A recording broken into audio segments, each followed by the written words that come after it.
இப்படியெல்லாம் சாபம் விடுமா? எனக்கு பின்னாடி தெரியுது இல்லையா, அதுதான் சாபம் விடுற நதி. சாபம் விடும் ஒரு நதியை பத்தி யாரும் கேள்விப்பட்டிருக்கீங்களா? அதை பத்தி தான் இப்ப நாம பார்க்க போறோம். அப்படி அது என்னெல்லாம் சாபம் விட்டுருக்குது, அந்த சாபம் எப்படியெல்லாம் பழிச்சிருக்குது, தன்னோட இயற்கை வளங்கள் சுரண்டப்படும் போது நதி வேடிக்கை பார்த்துட்டு இருந்துச்சு.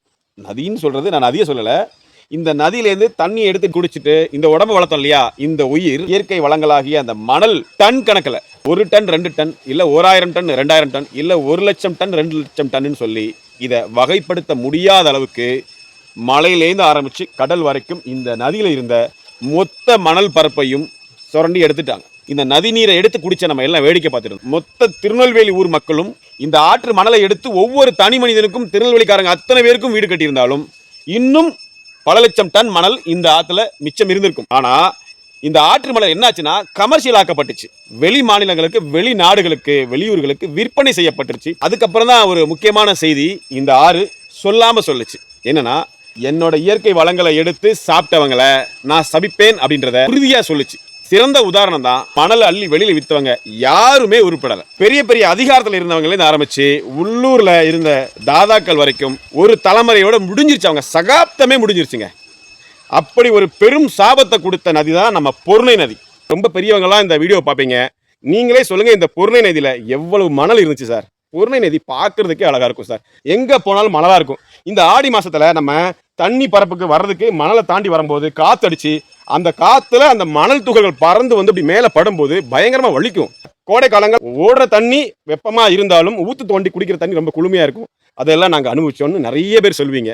இது மட்டும் இல்லாமல் இன்னும் நிறைய இயற்கை வளங்களை பார்த்துருப்பீங்க. சின்ன சின்ன டிராக்டர்கள் வந்துச்சு, சின்ன சின்ன மாட்டு வண்டிகள் வந்துச்சு. அதுக்கப்புறம் பெரிய பெரிய எக்ஸ்கவேட்டர் வச்சு மொத்தமாக அள்ளிட்டு போயிட்டாங்க. ரொம்ப சீக்கிரம் அள்ளிட்டு போயிட்டாங்க.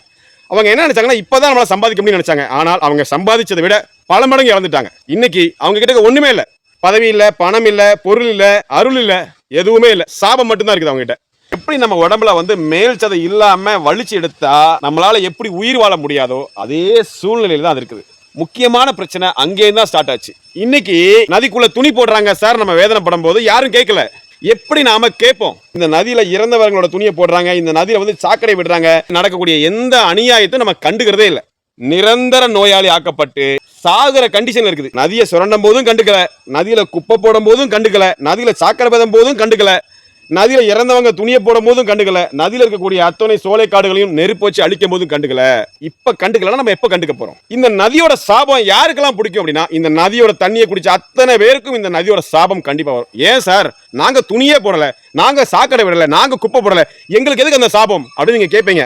இயற்கை வளத்தை மட்டும் நான் அனுபவிப்போம், ஆனா அந்த இயற்கை வளம் எப்படி நாசமானாலும் கண்டுக்க மாட்டோம் அப்படின்னு நீங்க சொல்லும் போது அப்பவே அந்த பாவத்தின் பங்கு உங்களுக்கு வந்துச்சுன்னு நீங்க ஞாபகம் வச்சுக்கோங்க. தன்னோட தாய் தகப்பனோட சொத்து பத்துக்கள் மட்டும் வரணும்னு ஆசைப்படுற அதே மகன்கள் தன்னோட தாய் தந்தையோட பாவங்களும் அவங்க செஞ்ச செயல்களால் வரக்கூடிய விளைவுகளும் நம்ம பாதிக்கும்ன்றத புரிஞ்சுக்கணும். சொத்துக்கள் மீதும் யாரோ ஒருத்தன் வந்து கை வைக்கிறான், சேதப்படுத்துறான், நான் பார்த்துட்டே இருப்பேன், ஆனா அதுல எனக்கு பங்கு மட்டும் வேணும்னு கேட்கிறவங்களுக்கு தான் இந்த சாபம். அவங்க வம்சங்கள் அந்த சாபத்திலிருந்து நிவர்த்தியே ஆக முடியாது சார். குற்றம் செஞ்சவனை விட அதை வேடிக்கை பார்த்துட்டு இருந்தா முதல் குற்றவாளி.